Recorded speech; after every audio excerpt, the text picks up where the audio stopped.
Hey everyone, welcome back to the channel. In today's pedal review, we're taking a look at the most inexpensive pedal found on Amazon. Coming up.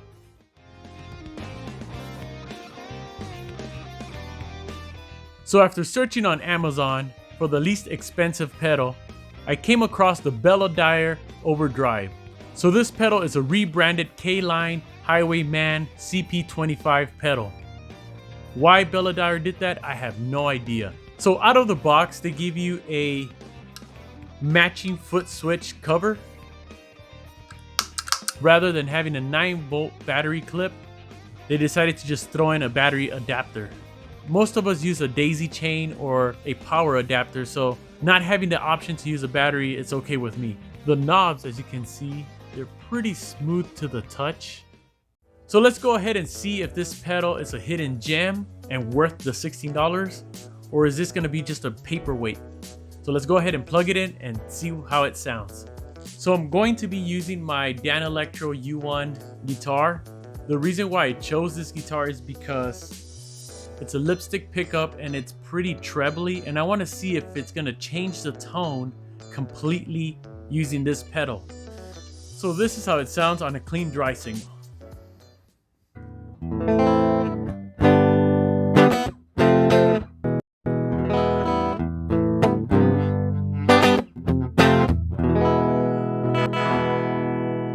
Alright, so the settings are all at 12, except for the level. I have it at about 10. Actually, it's between 10 and 11. So let's go ahead and see how it sounds.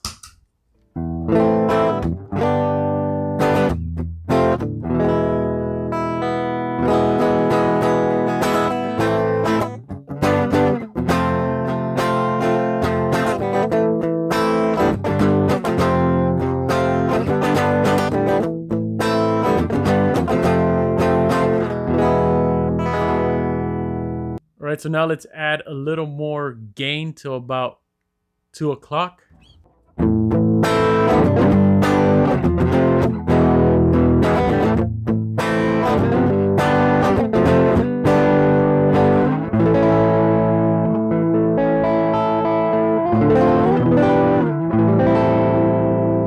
So I noticed that after 12, you start hearing more distortion, more overdrive.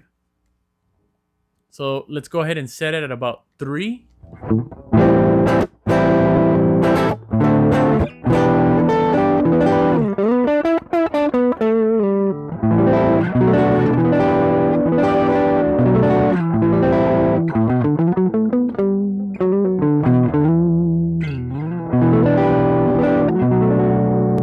now let's go ahead and max out the gain.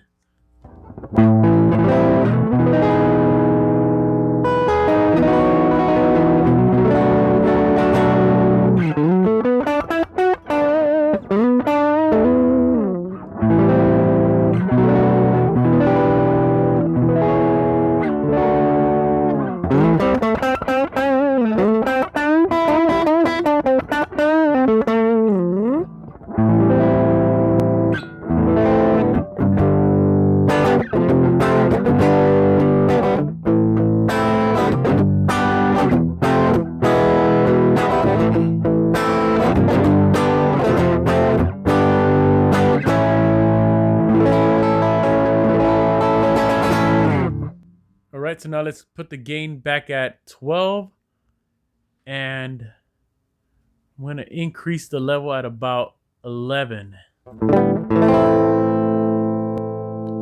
Now let's add bass to about 3 o'clock.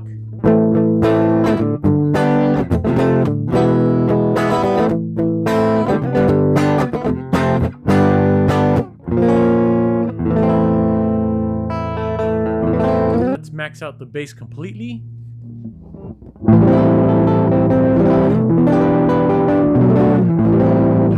So right away I noticed that when you max out the bass, even though the gain is at 12, it actually boosts that drive.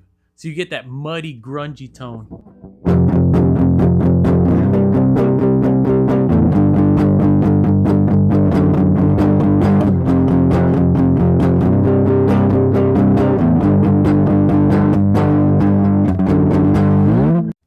And now we're gonna go ahead and put some treble to about 3 o'clock.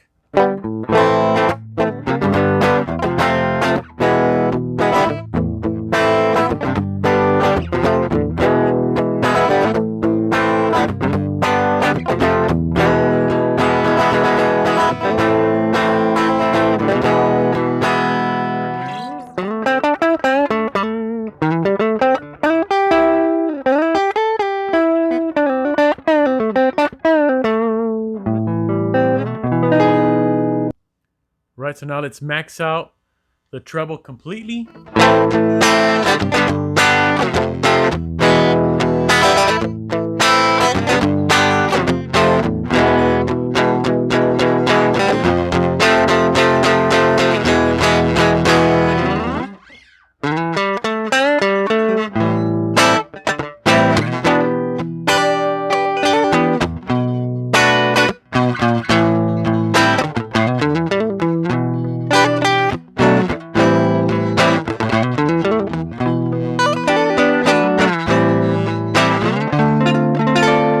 We're gonna lower the gain to about maybe 11 and bring up the volume level to about 2. Bass and treble are both at noon. So this is how the guitar sounds without the booster. So now let's see how it sounds as a boost pedal.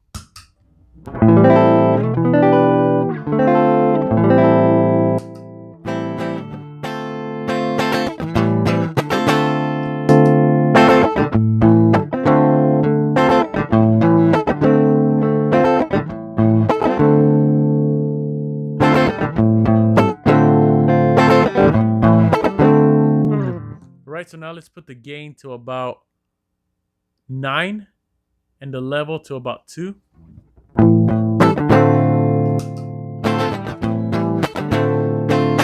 This is without the booster.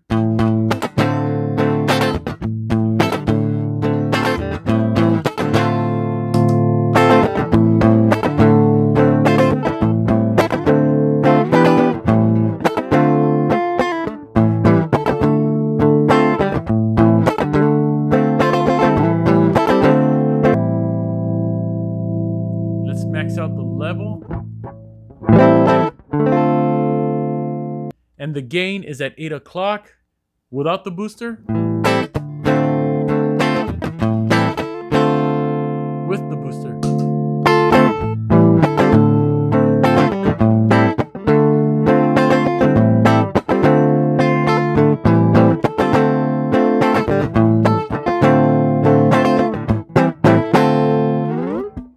So this pedal I paid about $16.99 plus tax. We're looking at about maybe $18.50. So it's not too bad on price. In fact, it was the lowest inexpensive pedal I could find on Amazon after a bunch of adapters and cables.